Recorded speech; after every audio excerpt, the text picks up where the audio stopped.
What's up? Uh, see what happened with the original intro. Sound just gone, but you already know the drill. We're getting into really, really serious business. Very serious. It's not a joke.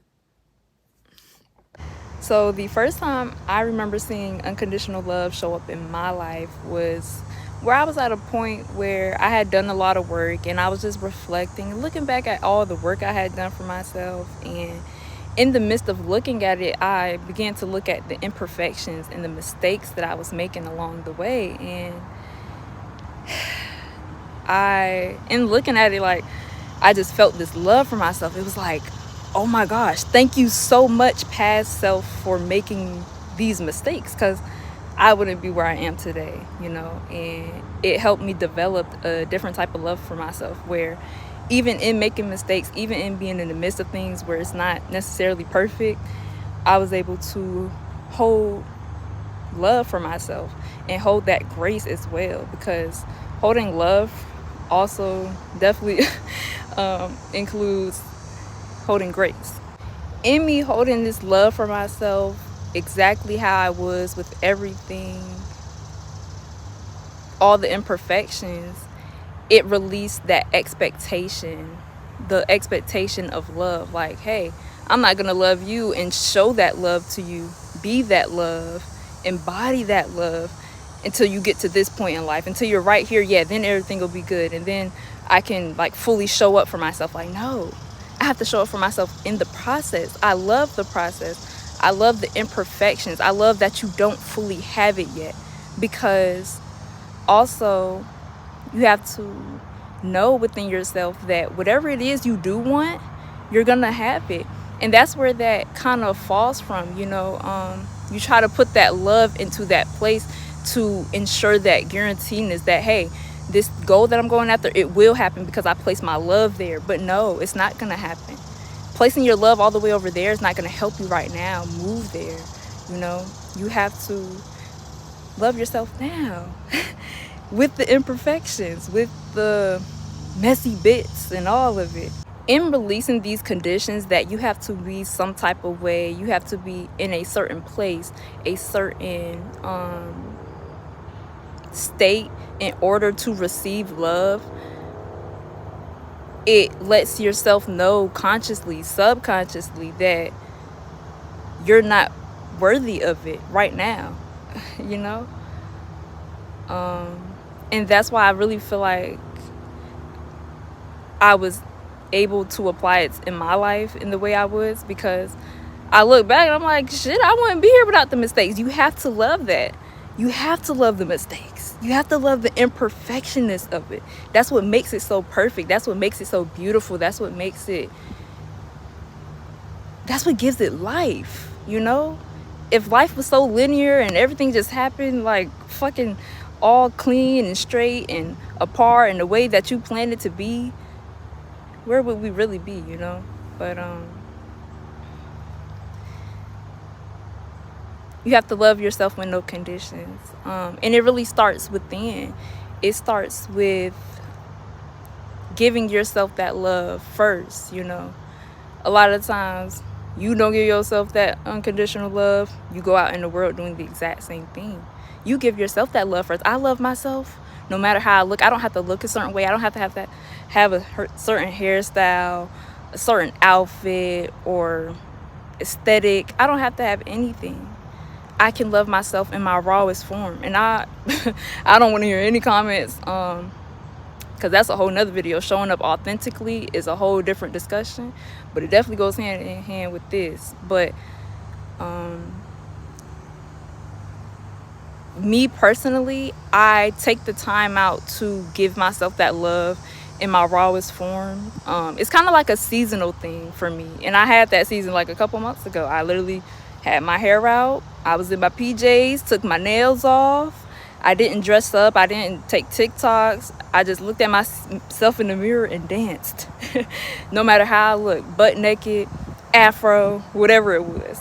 And I just showed myself that raw love, loving myself exactly how I came. The hair, all of it, all the itsy bits of myself, the scars, anything on my body, I showed it love. I embraced it, knowing that it's a piece of me. If somebody else gonna judge it, somebody else gonna feel some type of way about it, why would I do? Somebody gotta love it. It's a creation. Somebody got to, and it's gonna be me, and I'm gonna make sure it's me. And I really feel like humans, as human beings, we were made to love. In fact, in not loving ourselves, in putting these conditions on ourselves, hinders us as a human being. Yeah, I can't love myself if my hair don't look the way I want it to look. Yeah, I gotta hurry up, find this hairstyle. What's my next hairstyle? You can't even focus on your present self. You can't even show and cater up and show up for your present self. You know? In the ways that honestly you may very much need it. As humans, we are made from love. We are created in love, which makes us that exact same thing. We are that thing, even if you don't embody it, even if you decide to put conditions onto it, that is what you made from. So going against that inevitably will always hinder you. Putting this condition, like, yeah, I can't love the earth if it's raining. That doesn't work for me. Yeah, it's raining today. That don't work for me. No. Yeah, it don't work for you. Life does not always work. You have to love it, though. Everything that shows up in your reality, in your experiences, internally, externally, you have to love it. It's a creation. It was brought into you, for you, by design. And showing up in unconditional love is a form of really surrendering control. That's really where this conditional love comes from. It's like, I want to speak relationship wise, like, I can't love this human being because they disagree with me. I can't love this person because they did something that triggered an emotion in me. But love is not about that. It's not about having to be similar, having to be kumbaya and one together, necessarily in a physical way. It's about seeing the beauty in all of creation, no matter what it looks like. Someone triggers an emotion within you, that's a creation. Someone that looks different from you, that's a creation. They were born in a different habitat, a different environment. They came up in a different way. Instead of holding all these ideas upon it that in a way where it's comparison, where there's pedestal going on, it's like you have to see it and really acknowledge it strictly for what it is. It's a creation. Now, don't get unconditional love mixed up with access. You don't have to give people access to you. That's a whole different story. You do not have to do that. That is I want to say a free will thing. You get to decide things like that, who gets access to you. But that does not mean you can't love someone just because they don't have access to you. Just because you would prefer not to be around them does not necessarily mean that you can't hold love for that person.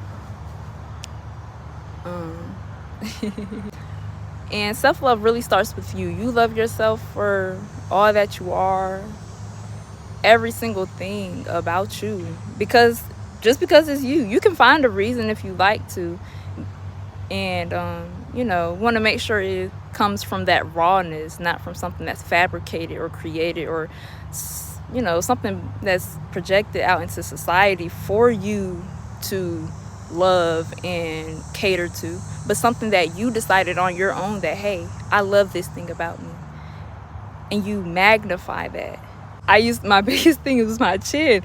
I love my chin. I have to love it. It looks different. It sticks out, but I have to love it because it's mine. And who else gonna claim it? Who else gonna love it? Someone else could say, hey, your chin look good. It's not gonna matter. It's all because I don't even love it. And loving yourself as you are also doesn't stop the progress. It don't stop that vision you got. Like, yeah, I'm gonna be this thing someday. No, that's guaranteed. Everything you dream to be is guaranteed. You just gotta love yourself right now. Love yourself now, in the next moment, the moment after that, the next fuck up, the next little itsy mistake, the next time you took a step backwards. Sometimes you gotta take a step back to leap forward. It's okay. Roll with the punches. You got to. And in loving yourself and having that love, you're able to show up for yourself. If you placing this love all the way over there, how you gonna show up for yourself right now and make sure you even get over there? You know, show up for yourself now while it matters. Is that moment even over there? Who the fuck knows? We gotta fuck around and find out. So I'm gonna place my love right now in everything that I am, without it needing to be changed, without it needed to be tweaked or look any different. This is actually something I'm kind of learning myself. I have a bit of perfectionism, especially with these videos. It's like, the reason that unconditional love is turned away in life, in society, is because fear. People are afraid to give out their love. They are afraid they won't receive in return, but love is not about receiving something. Although that's inevitable, but when you look for that aspect in it, you're gonna run away. You're ultimately setting expectations on it, you know, like that it has to give you something, but it doesn't. You know, in having unconditional love, I'll share the secret of what you do receive. In giving unconditional love, you receive freeness for yourself. You're able to set yourself free. You're able to just be. There's no need for me to get all amped up and create hatred or any jealousy from any given situation. Instead, I can give everything love. I can give that out. And you know what the funnier thing is? You can give that love out. It'll have you feeling 10 times better. It'll have you moved on with your day. Not all emotionally amped up. You're able to move on with your day and look at the brighter side of life. Like, oh, that was a crazy situation. What's next on the agenda?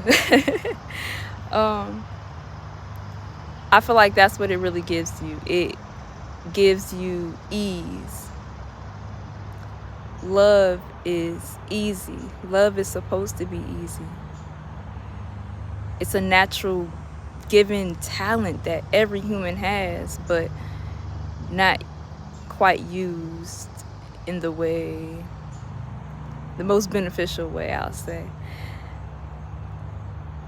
I hate to sound like I do everything for benefits, but most of the time, the things that drove me to doing certain things is like, how can I best benefit myself in this situation? Is me sitting here being mad at somebody really going to benefit me in the end? No. That don't mean I won't be mad. Listen, I got emotionally triggered the other day. Somebody, you know, I literally had to just send out that love. I'm like, all right, I wish the best for you. I can't even send nothing your way. And even in saying it, you're still going to feel that way. I still felt that way. But in you applying yourself, even no matter how you're feeling, ultimately you will start to feel that way. It will start to be a natural process once situations like that begin to occur. You just send it love. Because what else I'm going to do? What else is going to benefit me in this situation? But send love. Funnier thing, when you send love to a person, right, who might have done something out of a low vibration, they are able to take that energy that you send out, right, and they can do anything with it. But most likely, because they're in that low vibration, they will turn that energy and use that energy in a low vibrational way. That was something funny I learned from someone on YouTube. Her name's like Kunlipit. I don't know how to pronounce it, but I'll put it on the screen. But yeah. And in return, you just send out that energy and you're getting tenfold. No matter what they're doing with the energy, you get tenfold. I really hope this video finds someone who needs to hear it. And love yourself. Love the world. Love all that it is. Peace out.